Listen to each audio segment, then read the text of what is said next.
You are Locked On Eagles, your daily Philadelphia Eagles podcast. Part of the Locked On Podcast Network, your team every day.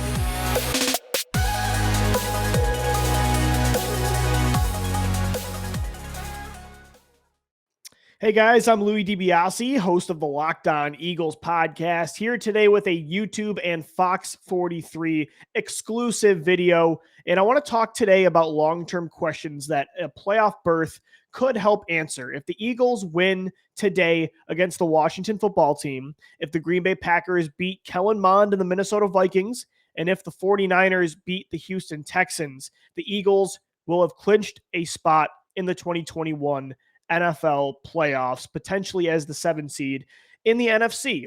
And I think we know, regardless of a playoff berth, the Eagles are rebuilding this year, and for the future, they have their work to be done still when it comes to becoming a Super Bowl contender, not just a playoff contender. And so regardless of a playoff berth, I think we knew this, and I think we knew it heading into the 2021 season. And so because of that, I feel like a lot of fans are asking, at least some of us are saying, what would be the big deal about making the postseason with this roster? What would be the significance? I mean, can they really win a title against the likes of Tom Brady, Aaron Rodgers, Matt Stafford, Kyler Murray, and all these quarterback-heavy teams atop the NFC? Would they just be one and done like Washington last year, who won the NFC East and instantly got bounced by Tampa Bay, who ended up winning the Super Bowl? Like, what's the point of that? Wouldn't it hurt their draft position? So if you're rebuilding, wouldn't you want to lose more games and, be in the teens and not the 20s in the 2022 NFL draft? Like, what is the benefit of making the postseason? And while for one, I think a title run for a first-year head coach, a young offensive core, a new regime is extremely important. I mean, to me, building that winning DNA, the ability to be great in the biggest moments, down the stretch, through adversity, to me, that is extremely important. I think being battle-tested, look, that's how this team has gone so far since winning the Super Bowl in 2017. Like, being battle-tested helped them overcome some incredible odds in 2018, in 2019, and this year as well in 2021. But I also do think that making the playoffs this year could help answer some long-term questions. One big one, the biggest one, is if Jalen Hurts is the starting quarterback of the future, if he is the franchise quarterback moving forward. Hurts has improved in a lot of areas lately, especially as a passer, but a lot of it has still come against bad teams, running the football a lot, building up leads, and then the passing success has kind of come in smaller bunches. The efficiency is there, but the volume is not. And in situations where he's had to throw to win this year, to come back in long yardage situations, when the defense knows your quarterback has to throw, this year he still hasn't really shown that he can win you games consistently in that manner, where he can be an efficient top-tier passing quarterback in the NFL that's worthy of being a franchise quarterback. And I think most times this year, a star quarterback was outgunning the Eagles. Hurts really couldn't keep up. I'd say the Chiefs game earlier in the year was an exception, but it certainly was not the rule, where he had 387 passing yards, almost hitting that 400 mark. But outside of that, even the Chargers game, he went toe-to-toe with Justin Herbert, but that didn't really come through him throwing when they were losing. And so to me, that's a huge long-term question that a playoff berth could really help. I'd like to see if these improvements he's made as a passer can translate in that kind of situation again.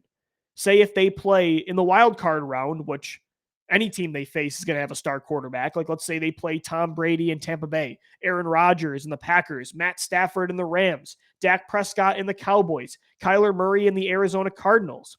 If they play a team like that, a team that the defense has not been able to hold this year, can Jalen Hurts, that passing efficiency, can it translate? If let's say they're down and they're in a shootout and you have to start throwing the football, that is a long-term question that obviously one playoff game would not answer, but it would certainly help you, because down the stretch here where Hurts has been a lot better as a passer, he hasn't really been back in that situation. And so that's what a playoff berth could really do for you. And the other long-term question it could help is exactly what I just laid out for you. A defense And the Eagles, that could not stop a star quarterback early in the year, much improved, just kind of like Jalen Hurts, a very similar trajectory. Now you're faced with that challenge again. Has things changed? Because the Eagles defense right now is on fire. They have only allowed 20 or more points once in the last 6 games. They've only allowed 20 or more points twice in the last 8 games. They're 5th overall in opponents' yards per game, 3rd in yards per play, 2nd in limiting pass plays of 20 air yards or more. They're 4th in 3-and-out rate.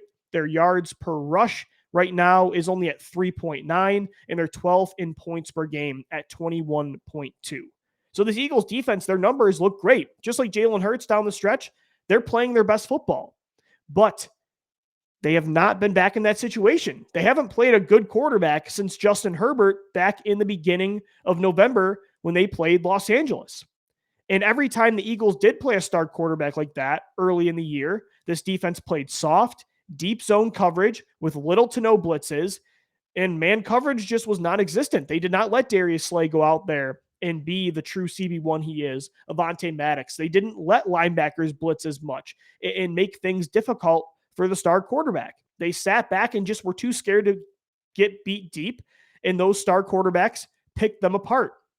At a historic rate, Philly was allowing 5 different quarterbacks to complete 80+% of their passes.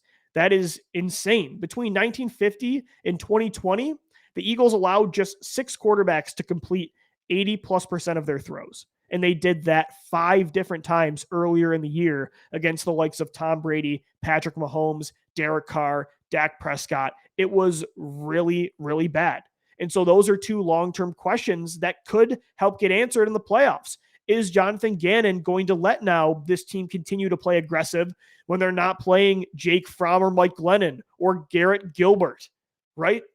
Or Zach Wilson? They've played some bad quarterbacks and they've gone after them as they should. But are they going to let the defense continue to do that in the postseason? Will Gannon let Darius Slay, who has the 2nd highest PFF grade right now in single coverage, go make plays against some great receivers and test these guys? Will he let this defense now go after that quarterback and not let them kill you with, death by a million paper cuts?